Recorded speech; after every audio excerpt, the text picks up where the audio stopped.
Praise the Lord. ஆண்டவராகிய இயேசு கிறிஸ்துவின் நாமத்தில் உங்கள் அன்பின் வாழ்த்துக்கள். ஒரு பெரிய கொள்ளை கும்பல் வந்து ஒரு மனிதனிடம் துப்பாக்கியை நீட்டி, நீ ஆண்டவரை மறுதலி, நான் உன்னை விட்டுறேன் அப்படின்னு சொன்னாங்களாம். அப்போ அவர் சொன்னாரா, நீங்கள் என்னை சுடுங்க, நான் இங்கே கண்ணை மூடினா அடுத்த செகண்ட் நான் பரலோகத்தில் திறப்பேன். இதோட பெரிய பாக்கியம் எனக்கு இல்லை அப்படின்னு சொன்னாராம். அப்போ அந்த கொள்ளையர் கூட்டம் ஒரு பெரிய அதிர்ச்சி அடைஞ்சாங்களாம். இப்படி ஒரு மனிதரா, நம்ம அப்படி சொன்னோன்னே உடனே அவர் இப்படி சொன்னாரேன்னு யோசிச்சுட்டு இருந்தாங்க. அவர் வேற யாரும் இல்லை, ஜான் பெல்சன். அவருடைய முழு பெயர் ஜான் வாக்கர் பெல்சன். இவர் வந்து நம்மளுடைய தேசத்துக்கு வரல, ஆனால் சீன தேசத்துக்கு போனார். இவருடைய வாழ்க்கை எனக்கு ரொம்ப ரொம்ப ஒரு பிளெஸ்டாக இருந்துச்சு. ஒரு உணர்ச்சியை தூண்டுச்சு, ஆண்டவருக்காக இன்னும் அதிகமாக செயல்படணும் அப்படின்றது இவருடைய வாழ்க்கையிலேருந்து நான் கற்றுக்கொண்டேன். அதை அவங்களோட கூட நான் ஷேர் பண்ணுறேன். இவர் அமெரிக்கா தேசத்தில் பிறந்தார். இவங்க தாய் தகப்பன் எல்லாம் ரொம்ப பக்தியானவர்கள், ஆண்டவருக்கு பிரியமாய் வாழுகிறவர்கள், ஆண்டவருக்கு பயந்து வாழுகிறவர்கள். 24 மணி நேரம் அவங்க வீட்டில் ஜெப சத்தம், பாட்டு சத்தம் தான் கேட்கும். அவங்க அப்பா வந்து ஒரு சபையின் மூப்பராக இருந்தாங்க. எல்லா ஊழியத்துக்கும் அவங்க முதலாவது செல்வாங்க. இவரையும் அழைத்து கொண்டு போவார். அதனால் அவருக்கு சிறு வயதுலேருந்து பைபிள் ரீட் பண்ணணும், ஆண்டவருக்காக ஏதாவது செய்யணும், ஊழியம் செய்யணும், மினிஸ்ட்ரி செய்யணும், சர்ச் நடத்தணும், அந்த மாதிரி ஒரு தியாகமான ஒரு ஆசை, ஒரு பாசம் ஆண்டவர் மேலே இருந்துச்சு. அவர் படித்து கொண்டிருக்கும்போது பிரேசில்லேருந்து ஒரு கல்லூரியில் ஒரு குழு வந்தாங்க.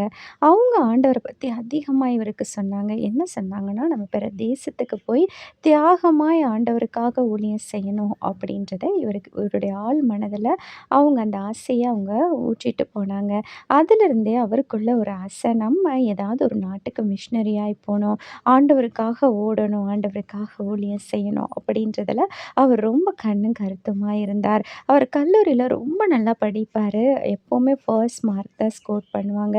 அவரை தெரியாதவங்களே கிடையாது பைபிள் காலேஜில், கல்லூரியில். அதுக்கப்புறம் அந்த கல்லூரியில் முடிச்சக்கப்புறம் அவர் பைபிள் காலேஜ் போய் சேர்ந்தார். பைபிள் காலேஜ்லேயும் நல்லா படிப்பார். அங்கேயும் அவர் ஒரு மனதில் வந்து நம்ம ஒரு மிஷினரியாக போகணும் அப்படின்னு யோசிச்சுட்டே இருந்தார்.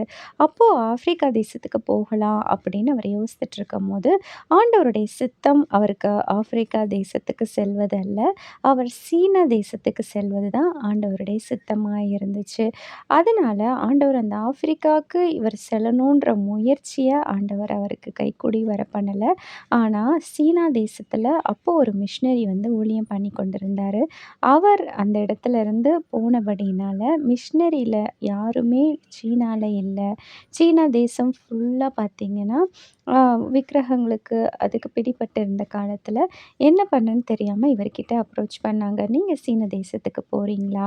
ஆனால் இவர் ஒரே வார்த்தையில் ஓகே, ஆண்டவருடைய சித்தம் எதுவோ அது என் வாழ்க்கையில் நிறைவேறட்டும் அப்படின்னு சொன்னனால அவர் சீன தேசத்துக்கு பிரயாணம் பண்ணார். தலா 6 மாதங்கள் அவர் வந்து கடல் பிரயாணம் செய்து 1907ஆம் ஆண்டு பிப்ரவரி 4ல் வந்து அவர் சீன தேசத்தை ரீச் பண்ணார்.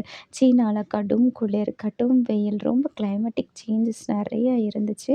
ஆனாலும் அதை பொருட்படுத்தாமல் அவர் அங்கே போய் ஊழியம் செய்து கொண்டிருந்தார். அந்த மக்களுக்கு ஆங்கிலம் தெரியாது. அதனால அவர் சீன லாங்குவேஜை வந்து அவர் வந்து சொல்லிக் கொடுத்துட்டு இருந்தார். சீன லாங்குவேஜை வந்து சொல்லிக் கொடுத்துட்டு இருக்கனால கஷ்டப்பட்டு அந்த லாங்குவேஜை அவர் கற்றுட்டு இருந்தார். அவர் கற்றுக்கிட்டே இருக்கும்போது அவருக்கு திருமணம் நடைபெற்றது. அமெரிக்காவிலேருந்து ஒரு பெண்ணை அவர் திருமணம் செய்து கொண்டார். அவங்களும் இவரோடு கூட சேர்ந்து இங்கே ஆண்டவருடைய ஊழியத்தை செஞ்சிட்ருந்தாங்க. குடும்பமாய் அவங்களுக்கு தங்குறதுக்கு நல்ல வசதியான வீடோ, பெரிய இடமோ இல்லை, ஒரு சின்ன இடத்துல அவங்க வாழ்ந்து கொண்டிருந்தாங்க.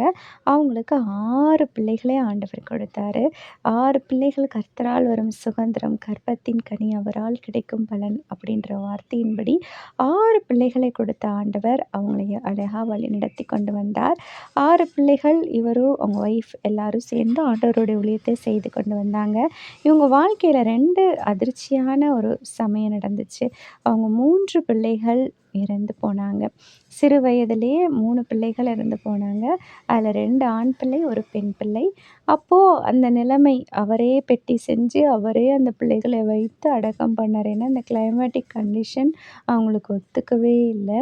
இந்த துக்கத்தில் அவங்க ஒய்ஃபுக்கும் ரொம்ப உடம்பு சரியில்லாமல் போயிடுச்சு. அவங்களும் ரொம்ப சிக்கானாங்க. அவங்களுக்கு ஒரு ஒரு சில நாட்களில் அவங்க பிள்ளைகள் இறந்து கொஞ்ச நாட்களில் அவங்க ஒய்ஃபும் இறந்துட்டாங்க. ஸோ ஒரு ஒரு பக்கம் மனைவி இறந்துட்டாங்க, ஒரு பக்கம் 3 பிள்ளைகள் இறந்துட்டாங்க. 1923 அப்போ அவருக்கு வயசு வந்து 53. அப்போ அவர் 3 பிள்ளைகளை வைத்துக்கொண்டு ஒய்ஃப் இறந்துட்டாங்க. 3 பிள்ளைகள் இறந்துட்டாங்க. இவர் வாழ்ந்து கொண்டு வந்தார். ஆனாலும் ஊழியத்தில அந்த 3 பிள்ளைகளும் ஆண்டவருக்காக ஓடிக்கொண்டிருந்தாங்க. அவரும் ஆண்டவருக்காக ஓடிக்கொண்டிருந்தார். இந்த மாதிரி அவர் போயிட்டே இருக்கும்போது சைனால பயங்கர எதிர்ப்பு. ஒரு தடவ ஒரு கொள்ளையர் கூட்டத்தோட இவர் மாட்டிக்கொண்டாரு. அவங்களோட சேர்த்து இவரையும் சேர்ந்து பிடிச்சிட்டு போய் ஜெயில்ல அடைச்சுட்டாங்க. ஜெயில்ல அடி அடின்னு அடிக்கிறாங்க. ஆனாலும் அவர் வாய் திறவாத ஆடை போல இருந்தாரு. அவர் நான் கொள்ளையடிக்கலன்னு சொன்னாலும் அவங்கள நம்பல. அவர போட்டு அடிச்சாங்க. ஆனாலும் அமைதியா இருந்து அதையெல்லாம் சகித்து அதுக்கப்புறம் அதுலேருந்து அவர் வெளிய வந்தாரு. பல பிரச்சனைகள், பல போராட்டங்கள், பல நிந்தைகள், பல அவமானங்கள், பல மரணங்கள், வியாதிகள் உடம்புல பார்த்தீங்கன்னா, உடம்பு ஃபுல்லா அவருக்கு வியாதி. 50 வயசுல அவருக்கு எல்லா வியாதியும் வந்துருச்சு. அந்த கிளைமேட்டிக் கண்டிஷன்ஸ் அவர் ஒத்துக்கல. அப்போ அவங்க ஒய்ஃப் எப்படி சஃபர் ஆகி இறந்தாங்களோ, அதேபடி இவருக்கும் வியாதி, தொழுநோய் எல்லாம் வந்துருச்சு. ஆனாலும் ஆண்டவருக்காக கடைசி மூச்சளவு ஆண்டவருக்காக வாழ்ந்தார். ஆண்டவருக்காக ஓடினார். அதுக்கப்புறம் ஆண்டவருடைய ராஜ்யத்துக்கு சேர்ந்தார். அவர் சேர்ந்தக்கப்புறம் அவருடைய பிள்ளைகள் 3 பிள்ளைகளும் அவருடைய ஊழியத்த செஞ்சு வந்தாங்க.